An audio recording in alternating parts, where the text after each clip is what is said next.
안녕하십니까. 온라인 서저리의 김경원입니다. Greetings, I'm Dr. Kim Kyung-won of Online Surgery.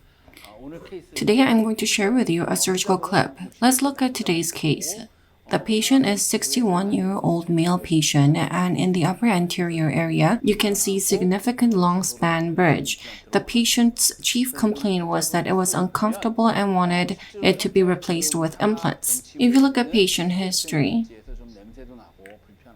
the CC chief complaint is foul odor and discomfort on the upper and lower anterior PFM bridge. And if you look at overall history, about 34 years ago, because of car accident, the upper and lower anteriors were damaged and PFM bridge was provided.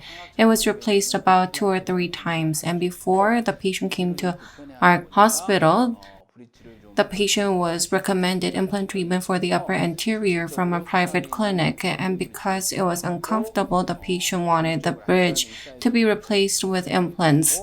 The plan was to place implants in the lateral incisal area on both sides and to provide a bridge. As for number 3, 4, 5 on both sides, zirconia bridge was planned. If you look at patient's medical history, the patient had diabetes and hypertension, but it was under control. About 10 years ago, the patient had surgery for thyroid cancer. The patient was taking antithrombotic agent, but there were no major problems, so there was no drug holiday and surgery was performed. If you look at the CT, about 30 years ago, there was trauma. However, if you look at number 12, the alveolar bone is comparatively favorable. There is less resorption. In number 22, it's comparatively favorable as well.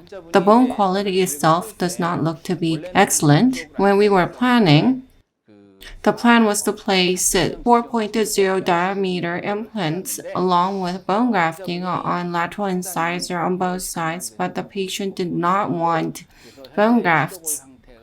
Because alveolar bone condition was favorable, 3.5 by 10 millimeter implants were planned. The TS3BA 3.5 by 10 millimeter implants were planned for both sides in the lateral incisal area. The plan was to place 2 implants. With the long span bridge, scanning was performed, and on the computer, bridge was cut in the anterior zone and OneGuide was fabricated. Although there was long span bridge, the guide template fit quite nicely. This is immediate post-op image. The bone quality was not excellent and primary stability was not excellent either. So temporary was provided in a flipper type and cover screws were provided and surgery was complete. If you look at number 12, the implant has been placed as planned. In number 22, implant has been placed as planned as well. Stability was more lacking in number 22.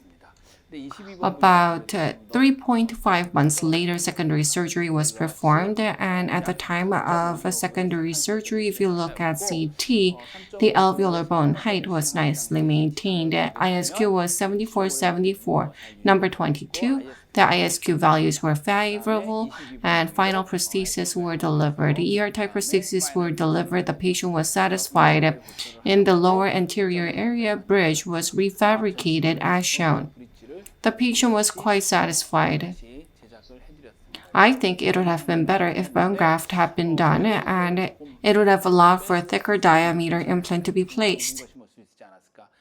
But you can see that although there was long span bridge, OneGuide fit quite nicely after scanning and implants were placed as planned. Let's look at the surgical clip.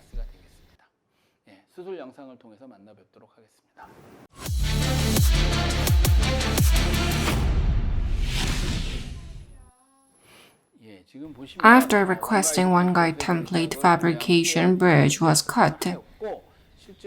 Except for the cut surface, you can see that the template fits quite nicely. Template was adapted and holding it, the tissue punch was used to remove overriding mucosa. Tissue punch was used to remove overriding mucosa in number 12 and 22. There's no stopper with tissue punch, so it was removed thoroughly. Template was removed, and I checked whether overriding mucosa was sufficiently removed. The template was adapted once again, and flattening drill was used. The alveolar bone was flattened, and drilling was done. So, drilling was done with a flattening drill up until the stopper, so you can see that the alveolar bone on top was removed in order to place the implant deep. You can see that flattening drill has been used in number 22 as well fully.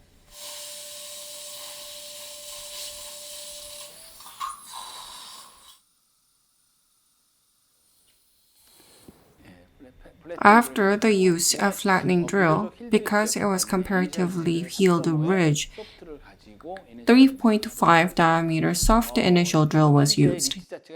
The ridge is healed ridge, so there was no need to use path drill to prevent the slipping. 3.5 soft initial drill was used. The bone quality was not excellent.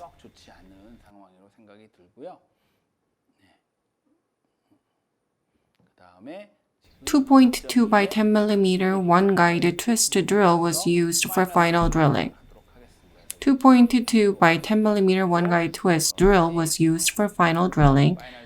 Full-length drilling was done, and in number 22, in the same way, you can see that the bone quality did not look good, even with tactile sense. 2.1 was used for final drilling, and TS3BA 3.5 by 10 mm implant was placed. It was irrigated sufficiently, and it was positioned. You can see that the implant is going in where we have done drilling. Implant was placed 80% using engine, and implant driver was used to get the final position.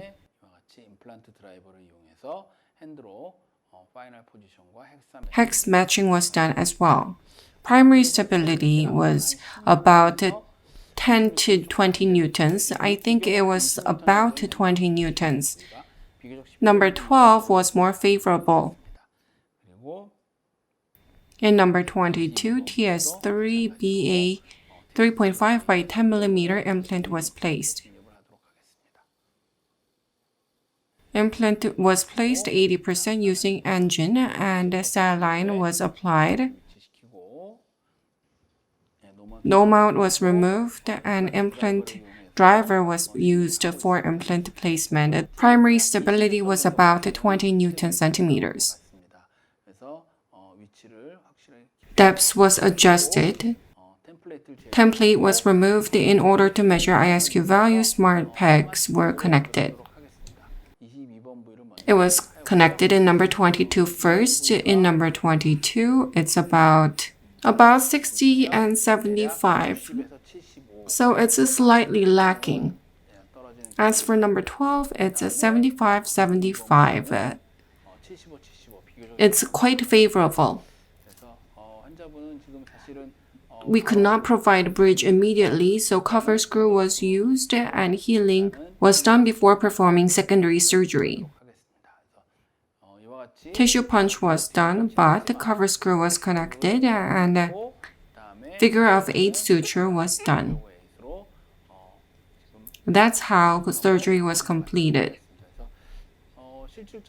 If there's a template, when you do second surgery, you can use the template, and by punching out that area using tissue punch, second surgery can be performed easily. Figure of 8 suture was done to complete the case. In this case, in the upper anterior area, although there was long span PFM bridge, scanning was performed and OneGuide was fabricated. Realistically speaking, there was no deviation, and in the planned position, implants were placed. Thank you for watching. 시청해주셔서 감사합니다.